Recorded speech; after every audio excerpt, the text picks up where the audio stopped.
వీరభద్రం, రఘునాథ్ అనే ఇద్దరు ప్రాణ స్నేహితులు ఉంటారు. వీరభద్రం భార్య జానకమ్మ, కొడుకు సురేష్తో కలిసి ఒక ఊరిలో ఉంటాడు. పక్క ఊరిలో రఘునాథ్, అతని భార్య శారద, కూతురు అంజలితో కలిసి ఉంటారు. రఘునాథ్ వ్యాపారస్తుడు, వీరభద్రమేమో రైతు. రెండు కుటుంబాలు ఏదో ఒక సందర్భంలో కలుసుకొని సంతోషంగా గడుపుతూ ఉంటారు. ఇలా రోజులు గడుస్తూ ఉంటాయి. అనుకోకుండా ఒకరోజు వీరభద్రం రఘునాథ్ ఇంటికి వస్తాడు. రారా వీరభద్రం, అంతా బాగున్నారా, ఏంటి విశేషం, రా కూర్చో అని రఘునాథ్ కుశల ప్రశ్నలు వేస్తూ ఉంటాడు. అప్పుడే అక్కడికి వచ్చిన రఘునాథ్ భార్య శారద ఇలా అంటుంది. వదిన్ని సురేష్ను కూడా తీసుకురాకపోయారా అన్నయ్య గారు? మీరు మాట్లాడుకుంటూ ఉండండి, నేను వెళ్ళి టీ తీసుకొస్తాను అని చెప్పి అక్కడి నుంచి వెళ్ళిపోతుంది. వీరభద్రం మాత్రం దిగాలుగా కూర్చొని ఉంటాడు. ఏమీ మాట్లాడకుండా ఉంటాడు. అప్పుడు రఘునాథ్, ఏమైందిరా వీరభద్రం, అలా ఉన్నావు, ఏమీ మాట్లాడకుండా ఉన్నావేంటి, ఏమైనా సమస్య అని అడుగుతాడు. అదేరా, ఈ సంవత్సరం వ్యవసాయంలో బాగా నష్టం వచ్చింది. చాలా చోట్ల అప్పు తీసుకొచ్చి పెట్టుబడి పెట్టాను. చాలా పెద్ద మొత్తంలో నష్టం వచ్చింది. ఏం చేయాలో తోచడం లేదురా అని అంటాడు. అయ్యో అలాగా, బాధపడకురా. వ్యవసాయమైనా వ్యాపారమైనా అప్పుడప్పుడు ఇట్ట నష్టాలు తప్పవు. దీని గురించి ఎక్కువగా ఆలోచించుకు అని అంటాడు రఘునాథ్. అప్పుడు వీరభద్రం, అలా కాదురా, నేను అప్పు తెచ్చిన దగ్గర తిరిగి ఇవ్వాలి. అందుకే నువ్వేమనుకోకపోతే నా పొలం పత్రాలు పెట్టుకొని కొంచెం అప్పు ఇవ్వగలవా అని అంటాడు. ఆ మాటకి రఘునాథ్, ఇంతేనరా, ఇంతేనా నువ్వు నన్ను అర్థం చేసుకుంది? నేను నీకు డబ్బులు ఇవ్వడానికి నీ పొలం పత్రాలు నాకు ఇవ్వాలా చెప్పు? ఈ సమస్య తీరడానికి నీకెంత డబ్బు కావాలో చెప్పు, నేను ఇస్తాను. అంతేగాని పరాయి వాళ్ళలాగా పత్రాలు పెడతాను మాత్రం అనమాకు అని అంటాడు. అప్పుడు వీరభద్రం, అయ్యో వద్దురా, నీ స్నేహాన్ని అడ్డుపెట్టుకొని నీ దగ్గర డబ్బులు తీసుకొని మళ్ళీ నేను నీకు రేపు తీర్చే పరిస్థితి లేకపోతే మనిద్దరి మధ్య స్నేహం చెడిపోతుంది అని అంటాడు. అప్పుడు శారద, అదేంటన్నయ్య అలా అంటారు? ఒకరికి కష్టం వస్తే మరొకరు సహాయం చేయకపోతే ఎలా చెప్పండి అనేసరికి రఘునాథ్, బాగా చెప్పావు శారద అని, ఇంకేం మాట్లాడికి వీరభద్రం, నువ్వు నేను చెప్పినట్టు విను, డబ్బు తీసుకెళ్ళి నీ అప్పంతా తీర్చేయి అని చెప్పి రఘునాథ్ లోపలికి వెళ్ళి డబ్బు తీసుకొచ్చి వీరభద్రం చేతిలో పెడతాడు. అప్పుడు వీరభద్రం, ఆపదలో ఆదుకున్నావు, నీ రుణం ఎలా తీర్చుకోవాలిరా? ఇయ్యాల రేపు తోడబుట్టిన వాళ్ళే ఆదుకోవట్లేదు, అలాంటిది నన్ను నమ్మి ఇంత డబ్బు చేతిలో పెట్టావు. నీలాంటి స్నేహితుడు దొరకటం నిజంగా నా అదృష్టం అని చెప్పి వీరభద్రం డబ్బులు తీసుకొని అక్కడి నుంచి ఇంటికి వెళ్ళిపోతాడు. జరిగిన విషయమంతా వీరభద్రం భార్య జానకమ్మకి చెప్తాడు. అప్పుడు జానకమ్మ, నిజంగా రఘునాథ్ అనేది చాలా మంచి మనసండి. మీ స్నేహం చాలా గొప్పది. ఈ సమస్య నుంచి ఎలా బయటపడాలా అని చాలా బాధపడ్డా. సమయానికి అన్నయ్య దేవుళ్ళ ఆదుకున్నాడు. సమస్యలన్నీ చక్కబడ్డాక త్వరలోనే అన్నయ్య అప్పు తీర్చాలండి మనం. నాకొకటి అనిపిస్తుందండి, ఎప్పటికైనా అంజలిని మన ఇంటి కోడల్ని చేసుకోవాలి. అదే నా ఆశ. అప్పుడు మన ఇరు కుటుంబాల మధ్య బంధం ఎప్పుడు ఇలాగే ఉండిపోతుంది అని అంటుంది. అప్పుడు వీరభద్రం, అది నిజమే అనుకో జానకమ్మ, కానీ వాళ్ళు మనకన్నా స్థితిమంతులు. వాళ్ళ ఉద్దేశం ఏంటో మనకి తెలియదు కదా. సరే చూద్దాం ఏం జరుగుతుందో అని మాట్లాడుకుంటారు. ఇలా కొద్ది రోజులు గడిచిపోతాయి. వీరభద్రం తన సమస్యలన్నీ తీరాక అప్పు తీర్చడానికి రఘునాథ్ ఇంటికి వెళ్తాడు. డబ్బు ఇవ్వబోతాడు. అప్పుడే రఘునాథ్ భార్య శారద ఇలా అంటుంది. ఏవండి, ఒకసారి ఇలా రండి అని రఘునాథ్ని లోపలికి పిలుస్తుంది. ఏవండి, ఆ డబ్బు తీసుకోకండి మీరు. ఆ డబ్బుకి ఇంకొంత డబ్బు జమ చేసి అన్నయ్యకి ఇవ్వండి. ఏదో చిన్నపాటి వ్యాపారం మొదలు పెట్టమని చెప్పండి. ఆ వ్యవసాయం మీద ఏం సంపాదిస్తారో చెప్పండి మీరే. సురేష్కి కూడా మంచి చదువులు చెప్పించాలి కదా అని అంటుంది. మంచి ఆలోచన శారద, ఇలా చేస్తే వాడొక మంచి స్థాయికి వస్తాడు. నువ్వు చెప్పినట్టే చేస్తాలే అని రఘునాథ్ కొంత డబ్బు తీసుకొచ్చి వీరభద్రానికిచ్చి జరిగింది మొత్తం చెప్తాడు. అది విన్న వీరభద్రం కళ్ళల్లో ఆనంద బాష్పాలు రాలుతాయి. తన కుటుంబం గురించి తన స్నేహితుడు ఇంతగా ఆలోచిస్తున్నందుకు వీరభద్రం ఆనందపడతాడు. ఇక కొద్ది రోజుల్లోనే వీరభద్రం స్నేహితుడు సాయంతో ఒక చిన్న కిరాణా కొట్టు మొదలు పెడతాడు.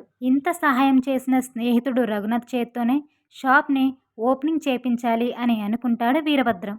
అరే రఘునాథ్, నాకింత సహాయం చేశావు కాబట్టి నువ్వే షాప్ ఓపెనింగ్ చేయి అని అంటాడు. అదేం వద్దులేరా, నా చెల్లెలు జానకమ్మతోటే షాప్ ఓపెనింగ్ చేపించు అని చెప్పి జానకమ్మతోటే షాప్ ఓపెనింగ్ చేపిస్తారు. ఇక ఈ కార్యక్రమం అంతా అయ్యాక అందరూ కలిసి ఒక చోట కూర్చొని కబుర్లు చెప్పుకుంటూ ఉంటారు. అప్పుడు జానకమ్మ ఇలా అంటుంది. అన్నయ్య, మీరు ఎన్నోసార్లు ఎంతో సహాయం చేశారు. మీ రుణం తీర్చుకోలేమన్నయ్య. మన 2 కుటుంబాలు ఎప్పుడు ఇలాగే కలిసి, ఇలానే హాయిగా ఉండాలి. వదినా, నాది ఒక కోరిక. నాది అత్యాశ అనుకోకపోతే ఎప్పటికైనా మీ అంజలిని నా ఇంటి కోడలిగా చేసుకోవాలనుంది. కానీ మీ తాహతకి మేము సరిపోమనుకోండి అనంటుంది. అప్పుడు శారద, అయ్యో వదిన, అత్యాశ అని ఎందుకంటావు? ఆస్తిపాస్తులదేముంది? తెలియని వారింటికి కోడలుగా పంపే కన్నా ప్రాణ స్నేహితులైన మీ ఇంటికి కోడలుగా పంపడం మాకు ఆనందమే కదా అనంటుంది.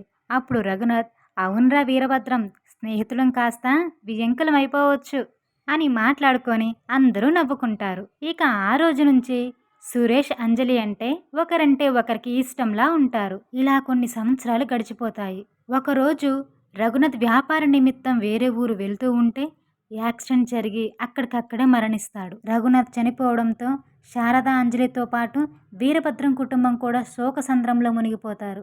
అప్పుడు వీరభద్రం, అమ్మా చెల్లెమ్మ, మీరేం బాధపడమాకండి. ఈ అన్నయ్య మీకు ఎప్పుడూ తోడుగా ఉంటాడు. మీకే అవసరం వచ్చినా మేమున్నామని మర్చిపోవద్దమ్మా అని చెప్పేసి అక్కడి నుంచి వెళ్ళిపోతారు వీరభద్రం, జానకమ్మ. కొద్ది రోజులు గడుస్తాయి. రఘునాథ్ చనిపోవడంతో నెమ్మదిగా వ్యాపారంలో నష్టమొచ్చి ఆస్తులు కాస్త కరిగిపోతూ ఉంటాయి. మరోవైపు వీరభద్రం వ్యాపారం, ఆర్థిక పరిస్థితి మెరుగుపడుతుంది. అప్పుడప్పుడు స్నేహితుల మీద ప్రేమతో వీరభద్రం, జానకమ్మ రఘునాథ్ ఇంటికి వెళ్ళి వస్తూ ఉంటారు. వాళ్ళ క్షేమ సమాచారాలు తెలుసుకుంటూ ఉంటారు. ఒకరోజు ఎప్పటిలాగానే వీరభద్రం శారద ఇంటికి వస్తాడు. అమ్మా శారద, ఇక్కడ మీ పరిస్థితి ఏమీ బాగున్నట్టు లేదు. నువ్వు, అంజలి కలిసి మా ఇంటికి వచ్చేయండి, అందరం కలిసే ఉందాం అని అంటాడు. అప్పుడు శారద, వద్దన్నయ్యా, మీరంత మాట అన్నారు, అదే చాలు. ఆయన జ్ఞాపకాలతో ఇక్కడే ఉండాలనుకుంటున్నాం. మాకు వచ్చిన ఇబ్బంది ఏం లేదులే అన్నయ్య అని శారద కూడా చెప్పడంతో వీరభద్రం అక్కడి నుంచి బాధగా వెళ్ళిపోతాడు. ఇలా కొన్ని రోజులు గడిచిపోతాయి. రోజులు గడుస్తున్న కొద్దీ వీరభద్రం, జానకమ్మ ధనవంతులుగా మారిపోతారు. దానితో పాటు జానకమ్మకి గర్వం కూడా బాగా పెరుగుతుంది. ఒకరోజు వీరభద్రం ఇలా అంటాడు, జానకమ్మ, శారద వాళ్ళని చూసొద్దాం, బయలుదేరు. జానకమ్మకి వెళ్ళడం ఇష్టం లేక, ఈసారి మీరు వెళ్ళిరండి, ఇంకోసారి నేను వస్తానులే అని అంటుంది. ఇలా ప్రతిసారి వీరభద్రం రఘునాథ్ ఇంటికి వెళ్ళాలి అన్నప్పుడల్లా ఏదో ఒక సాకు చెప్పి జానకమ్మ తప్పించుకుంటూ ఉంటుంది. అలా కొన్ని సంవత్సరాలు గడుస్తాయి. అంజలి, సురేష్ ఇద్దరూ పెరిగి పెద్దవాళ్ళు అవుతారు. సురేష్కి మంచి కంపెనీలో జాబ్ వస్తుంది. ఒకరోజు వీరభద్రం జానకమ్మతోటి ఇలా అంటాడు, జానకమ్మ, సురేష్ చదువు పూర్తయ్యి మంచి ఉద్యోగంలో స్థిరపడ్డాడు కదా, ఇక వాడు పెళ్లి చేస్తే మన బాధ్యత తీరుతుంది అని అంటాడు. అప్పుడు జానకమ్మ, అప్పుడే వాడికి పెళ్ళెందుకండి, అయినా మన హోదాకి స్థాయికి తగ్గట్టు అమ్మాయి దొరకాలి కదా, అప్పుడు చేద్దాంలే అని అంటుంది. అదేంటి అలా మాట్లాడుతున్నావు కొత్తగా, వేరే అమ్మాయిని చూడటం ఏంటి, మనం ఇదివరకే అనుకున్నాం కదా అంజలి మన ఇంటి కోడలని అని అంటాడు. అప్పుడు జానకమ్మ, అది ఒకప్పుడు, ఇప్పుడు కాదు, అయినా వాళ్ళ స్థాయి ఏంటి, మన స్థాయి ఏంటి అని జానకమ్మ గర్వంతో మాట్లాడుతుంది. అలా మాట్లాడుతున్నావేంటి జానకమ్మ, మర్చిపోయావా? నా స్నేహితుడు ఆ రోజు సహాయం చేయబట్టి ఇప్పుడు మనం ఈ పరిస్థితుల్లో ఉన్నాం. లేకపోతే మన పరిస్థితి ఏమై ఉండేదో ఒకసారి ఆలోచించు. ఆ రోజు నీ నోటితో నువ్వే అడిగావు అంజలిని నా కోడల్ని చేసుకుంటానని అని కోపంగా అంటాడు వీరభద్రం. చాలేండి చెప్పారు, ఎన్నో అనుకుంటాం, అన్నీ జరుగుతాయా? నా చేత్తో వ్యాపారం ప్రారంభించాను, ఏదో నా అదృష్టం బాగుండి మీకు కలిసి వచ్చింది, అంతేగాని సహాయం చేసినంత మాత్రాన ధనవంతం అయిపోతామా ఏంటి అని అంటుంది. నువ్వేమైనా అనుకోగాని అంజలినే మన ఇంటి కోడలు, అబ్బాయికి కూడా అంజలి అంటేనే ఇష్టం. త్వరలోనే నీకు ఇష్టమున్నా లేకపోయినా వాళ్ళ పెళ్లి జరిపిస్తాను, నా స్నేహితుడికి ఇచ్చిన మాట నిలబెట్టుకుంటాను అని వీరభద్రం చెప్పేసి అక్కడి నుంచి కోపంగా వెళ్ళిపోతాడు. అదంతా విన్న జానకమ్మ ఈ పెళ్లిని ఎలా తప్పించాలా అని ఆలోచిస్తూ ఉంటుంది. మరునాడు జానకమ్మ స్నేహితురాలు ఉమాదేవి జానకమ్మని కలుద్దామని ఇంటికి వస్తుంది. రా ఉమాదేవి, ఇలా తలుచుకుంటున్నానో లేదో అలా వచ్చేసావు, రా కూర్చో అని అంటుంది. ఏమిటో విషయం, నాతో ఏమైనా పనుందా అని అంటుంది ఉమాదేవి. అప్పుడు జానకమ్మ, నీకు తెలియందేముంది, నాకేమో నా హోదాకి తగ్గ కోడల్ని తెచ్చుకోవాలని ఉంది. మీ అన్నయ్య గారేమో స్నేహితుడు కూతుర్నే కోడలుగా తెచ్చుకోవాలని పట్టుబట్టు కూర్చున్నాడు. ఏం చెయ్యాలో అర్థం కావట్లేదు. వాళ్ళు గట్టిగా నిర్ణయం తీసుకునే లోపే నాకిష్టమైన కోడల్ని వెతికి వాళ్ళని ఎలాగైనా ఒప్పించి సురేష్కి ఇచ్చి పెళ్లి చేద్దాం అనుకుంటున్నా. దీనికైతే నీ సహాయం కావాలి. అందుకే మీ బంధువుల్లో చాలా బాగా ధనవంతులున్నారు గదా! ఒక మంచి సంబంధం కుదిరిస్తావని నీకు ఫోన్ చేద్దామనుకుంటున్నాను. ఇదిగో ఇంతలో నువ్వే వచ్చావు అనంటుంది. అలాగా? దాందేముంది? ఎలాగో నేను మా బంధువుల ఫంక్షన్‌కి వెళ్తున్నాను. మంచి సంబంధం తీసుకొనొస్తానులే. నువ్వేమీ కంగారు పడమాకు అని ఉమాదేవి చెప్పేసి అక్కడి నుంచి వెళ్ళిపోతుంది. అయితే వీరభద్రం తన ప్రాణ స్నేహితుడికిచ్చిన మాట నిలబెట్టుకుంటాడా?